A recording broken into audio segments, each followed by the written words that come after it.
Now, the Three Martini Lunch with Greg Corombos and Jim Garrity. And welcome, everyone, to the Thursday edition of the Three Martini Lunch. Along with Jim Garrity of National Review, I'm Greg Corombos of Radio America. Good, bad, and crazy martinis for conservatives today, as usual. And Jim, lost in all the coverage yesterday of avoiding the government shutdown and Russia attacking non-ISIS targets in Syria was the fact that there was another Hillary Clinton email dump courtesy of the State Department. There were thousands upon thousands of emails, so a lot of folks still sifting through the materials there, some of which needs to be redacted because it was classified. And so we don't know exactly what was in there, or sensitive information, as some have described other emails. As you point out in the Jolt today, we now have over 400 Hillary Clinton emails that were deemed classified, right after she has stated repeatedly, first of all, that there was no classified information in there, and later on she's changed that to the irrelevant distinction of none of it was marked classified as far as she knew. So, as you point out in the Jolt today, Jim, she's left with explanations, none of which are actually very favorable towards her. Yeah, I mean, the two I came up with is, and probably the most likely is that she just lied. She said, there was absolutely no classified information, and in fact, every couple of months, they're going to go through more emails, and they're going to find more of them. They're up to 400. I suppose if you wanted to have fun, you could start a kind of a pool, What's the final number going to be? 500, 1,000, something like that. But the other one I think is a little more intriguing and certainly seems to, as a possibility, as you see these, pretty comical emails. Huma, how does this thing work?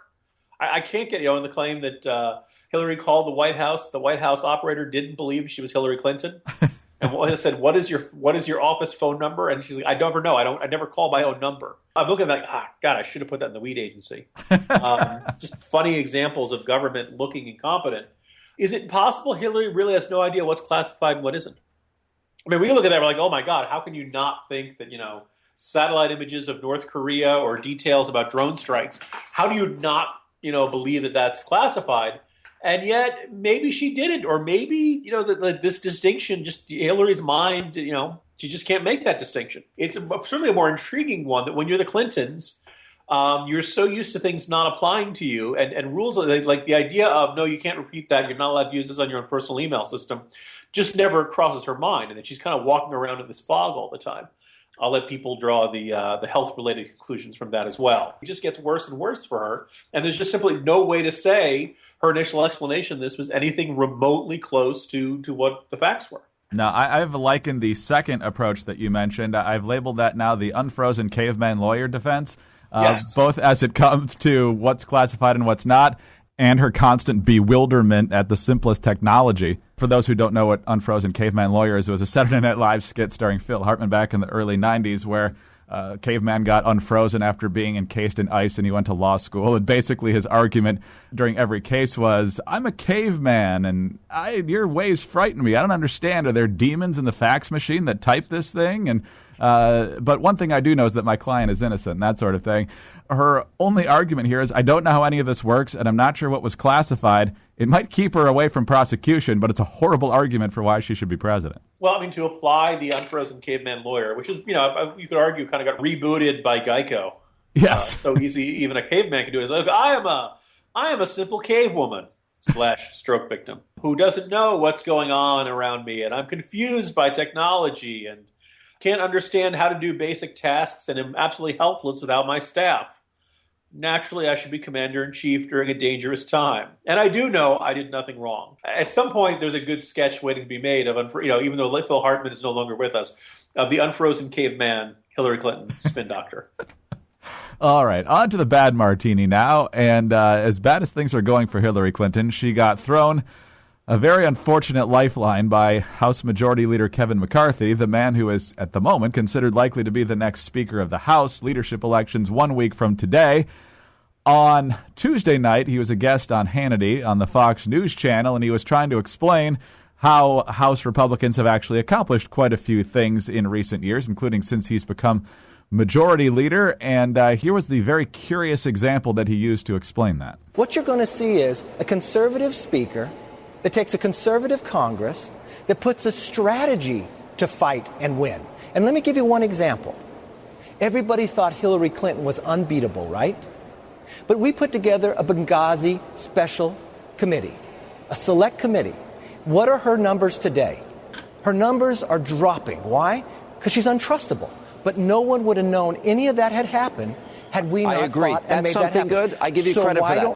And here was Hillary Clinton responding to that with Al Sharpton on MSNBC. When I hear a statement like that, which demonstrates unequivocally that this was always meant to be a partisan political exercise, I feel like it does a grave disservice and dishonors not just the memory of the 4 that we lost, but of everybody who has served our country.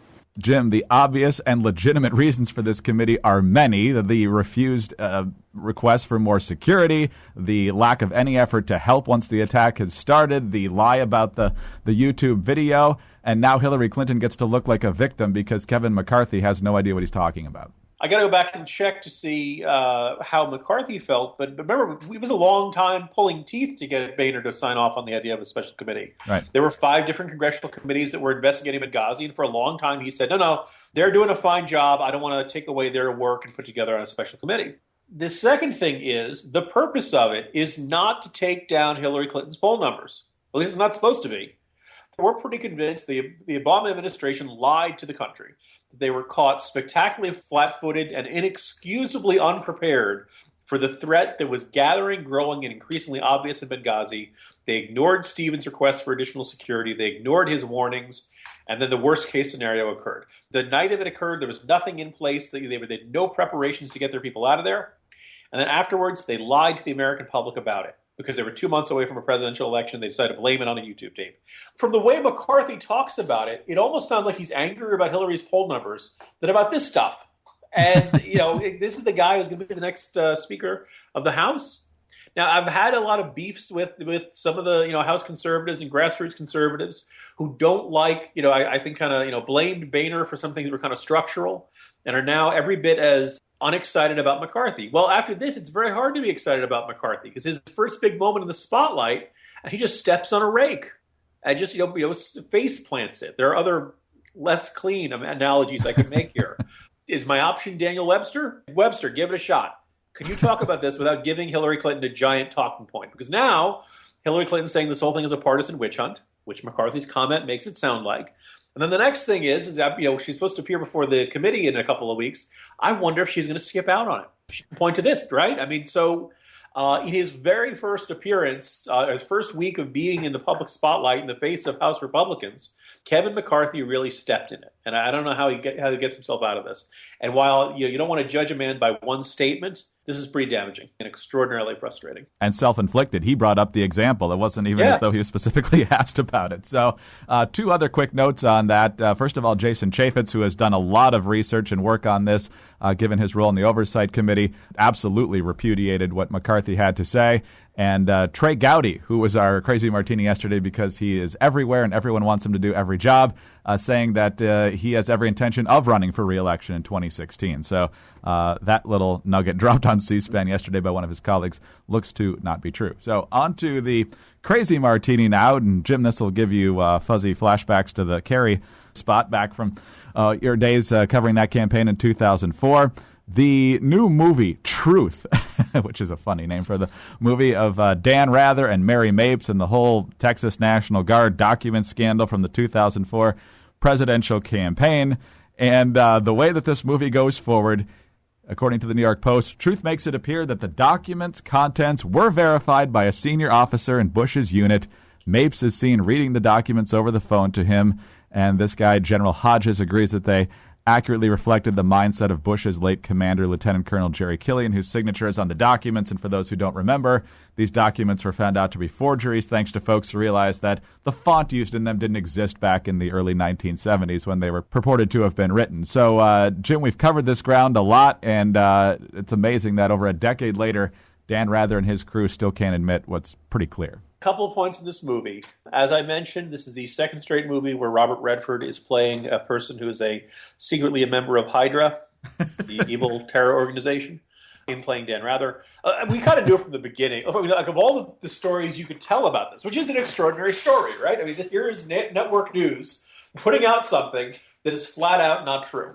And then when when people say, "Oh, there's no truth," no, you have to prove that it's not true. And of course, as you pointed out, you can't create 2004 style Microsoft Word documents on 1960 some word processing and typewriting machines. And it led to the end of Dan Rather. And so what's fascinating is they went with Mary Mapes' book, and they ended up with a story that basically, they're calling it truth or proof or whatever it is, and it flips everything on its head.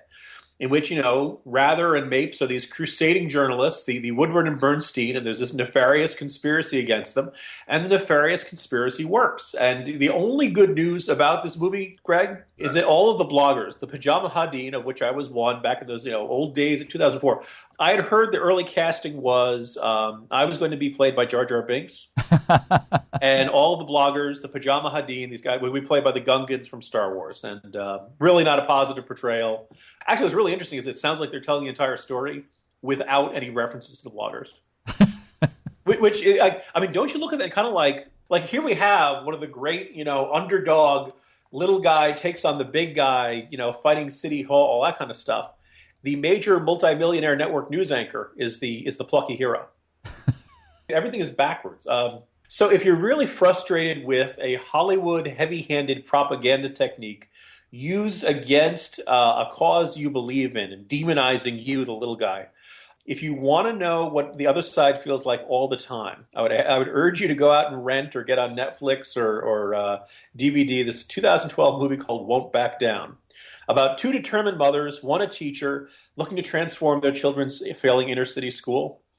Stars Maggie Gyllenhaal and Viola Davis. I really agree with school choice. I really agree with vouchers. I really agree that teachers' unions are obstacles to reform and improvement and generally protect the worst of the teaching profession. Greg, this is the most heavy-handed film I've ever seen. In which first of all, like the head of the teachers' union, he might as well start tying the kids to the railroad tracks. Rolling his mustache.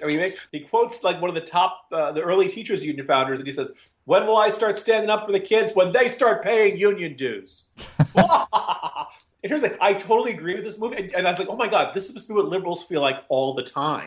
Because the movie is making everybody they disagree with just look like the most horrible person in the world. And the people who they like, the mom who wants to help her who works 2 jobs and is a single mom and is struggling and just wants her kid to get a good education, and full of these heart-wrenching, isn't it about the kids? Don't we want what's bad?